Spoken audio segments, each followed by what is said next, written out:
आज हम पौधों में होने वाली लेट ब्लाइट ऑफ पोटैटो या विलम्ब अंगमारी रोग के बारे में उसके रोगजनक, उसके लक्षण, रोग प्रसार और जीवन चक्र, रोकथाम या प्रबंधन आदि के बारे में अध्ययन करेंगे। जहाँ तक आलू के विलम्ब अंगमारी रोग का है, इसके मुख्य लक्षण जो है पौधे की पत्तियों पर प्रदर्शित होते हैं। आलू के पौधे में जब पौधा 1.5 से 2 माह का हो जाता है, उस समय उनकी निचली पत्तियों पर किनारे से मध्य सिरा की ओर हल्के कत्थे रंग के विकसित होने लगते हैं। धीरे धीरे ये गहरे कत्थे रंग के में परिवर्तित हो जाते हैं तथा इन भागों से एक सड़न या दुर्गंध आने लगती है। पौधों की समस्त निचली पत्तियों पर रोग फैलने से गहरे कत्थे रंग के होकर झुलसी हुई सी दिखाई देती हैं। Number 2 symptoms. निचली पत्तियों के समाप्त हो जाने के पश्चात जो पौधों के स्तंभ हैं के मृदु भाग हैं, उन पर हल्के कत्थई रंग के विकसित प्रकट होते हैं या वो कत्थई रंग के में परिवर्तित हो जाते हैं। इस तरह से समस्त पौधा नष्ट हो जाता है। तीसरा, जब भूमि में बन रहे आलुओं पर भी रोग का प्रभाव देखा जाता है। रोग से प्रभावित भाग हल्के कत्थे रंग के धब्बे बनाते हैं और इन धब्बों के नीचे गूदा डार्क ब्राउन या रस्टी रंग का हो जाता है। ऐसे भागों में क्वक जाल पाया जाता है और पत्तियों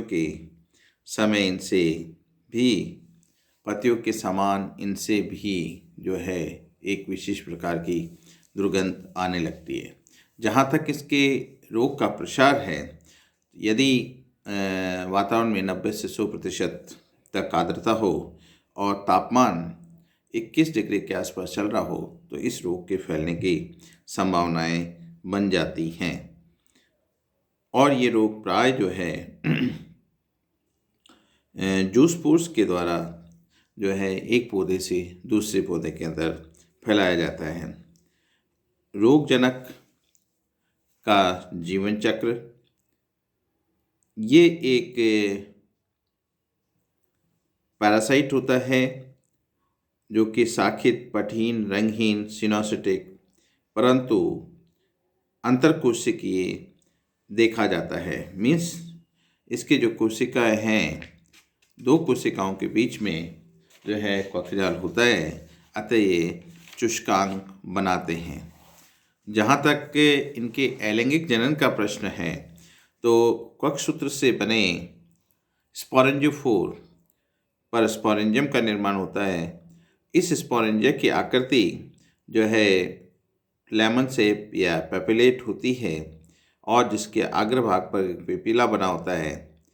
स्पोरेंजियम जो होता है या बीजाणुधानी, उसका जो जीव द्रव्य में जितने न्यूक्लियस होते हैं उतने ही खंडों में वो विभक्त हो जाता है और प्रत्येक खंड एक वृक्काकार द्विकसावे के एक केंद्र के पतली भित्ति वाले किडनी से स्ट्रक्चर के अंदर परिवर्तित हो जाते हैं, जिसे हम जूस्पोर कहते हैं।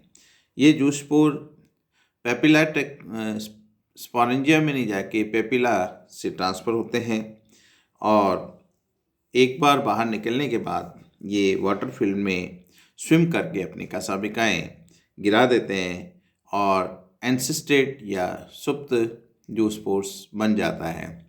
सुप्त जूस्पोर्स डॉर्मेंसी पीरियड के बाद कुछ समय के पश्चात वो फ्यू सेकंड से मिनट्स तक हो सकती है, के बाद जो है वो जनन नलिका बनाकर नए माइसीलियम की एस्टेब्लिश करता है। इस प्रकार इसका अलैंगिक बीजाणु या अलैंगिक बीजाणु से अलैंगिक जनन होता है। जहाँ तक लैंगिक जनन का प्रभाव है, सेक्सुअल रिप्रोडक्शन है, इनमें हेटेरोथैलिज्म देखा जाता है। हेटेरोथैलिज्म का मतलब है कि जो मेल हैं और फीमेल हैं वो, या पूधानी जैसे हम कहते हैं मेल स्ट्रक्चर को, और फीमेल जैसे कि हम उगोनिया कहते हैं, उगोनियम कहते हैं, दोनों ही अलग अलग माइसिलियम पर देखे जाते हैं।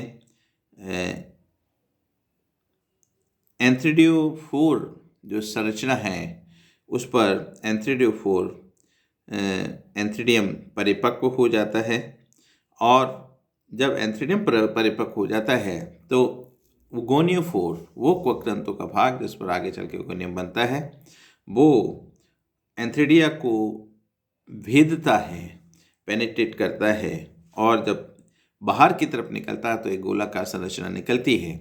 इस गोलाकार संरचना के अंदर प्राय 2 केंद्रक देखे जाते हैं।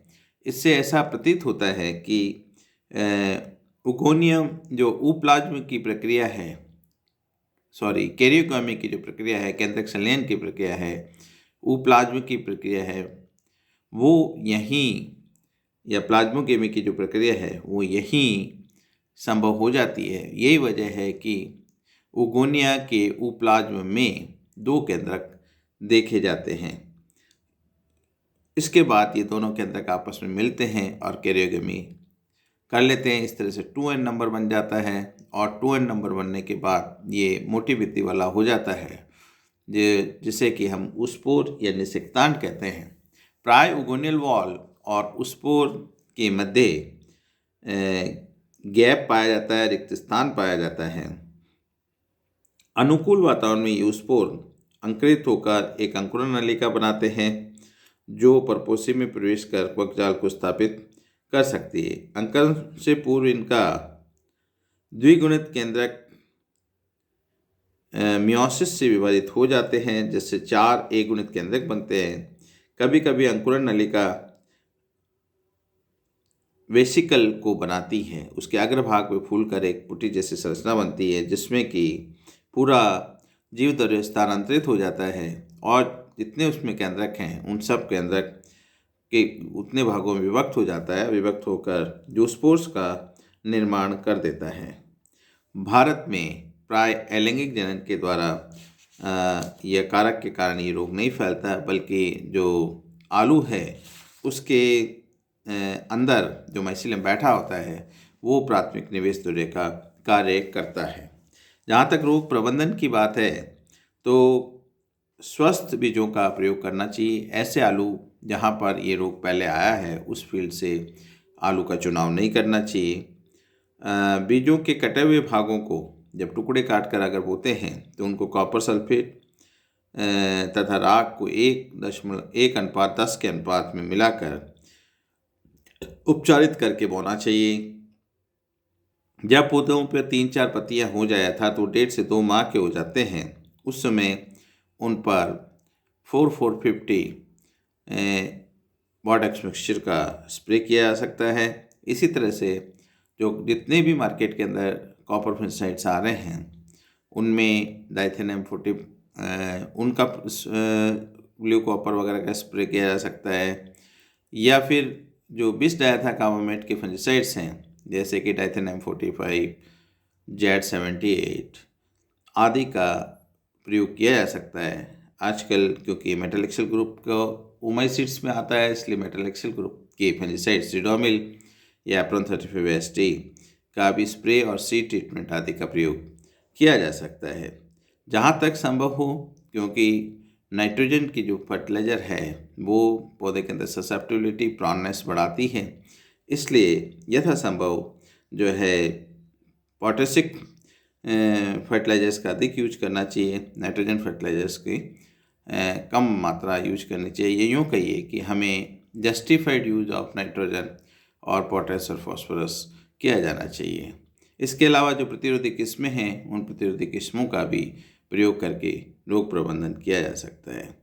धन्यवाद।